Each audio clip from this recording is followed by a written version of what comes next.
Welcome to Daily Lenten Reflections with Father Stephan Alexander and the Parish of St. Martin de Porres, Coryal. For these reflections, we're using the Ascension Lenten Companion. We invite you to journey with us throughout this Lenten season. Consumer. She took of its fruit and ate, and she also gave some to her husband, and he ate. Genesis chapter 3, verse 6. Friday of the second week of Lent. When praying about the Gospel for the third week of Lent, I was struck by the fact that the word consume and the word consumed are nearly identical. A single letter separates the two, but the reality of this separation has profound implications for our spiritual lives. One has to be consumed by another. To consume implies that I am the one doing the consuming.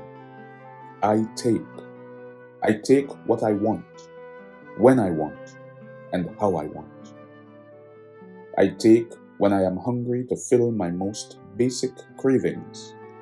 On the other hand, as we saw yesterday, the word consumed implies that I am the one being consumed. Someone else is doing the work. It is happening to me. The first time we saw this pattern within humanity is in the third chapter of Genesis. In Genesis 1 and 2, God does the providing. God assumes responsibility for providing Adam and Eve with everything they need for ultimate bliss. Then, a fundamental shift happens. Adam and Eve choose to be consumers. Notice the specific language of Genesis chapter 3. She took of its fruit and ate. Eve took. She no longer receives.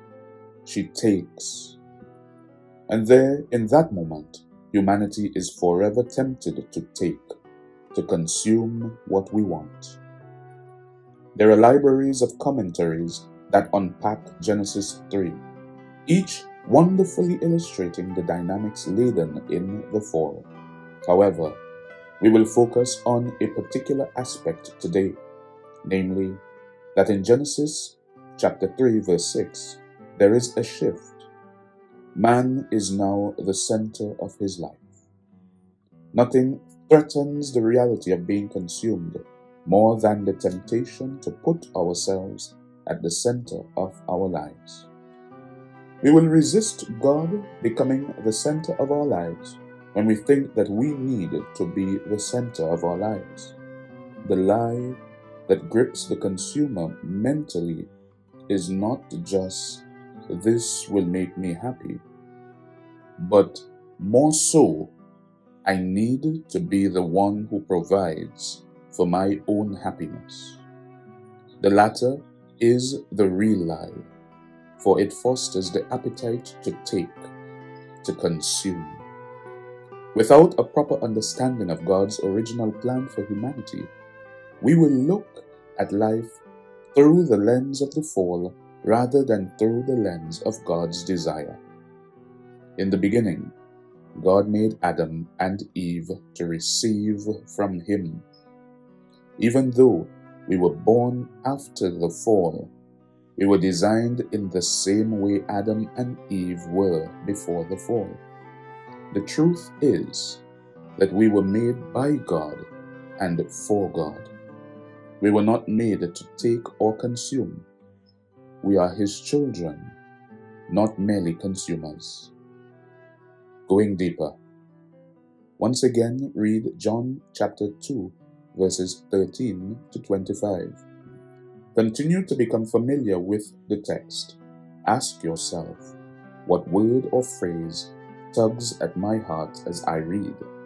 Next, consider the implications of being consumed versus taking and consuming.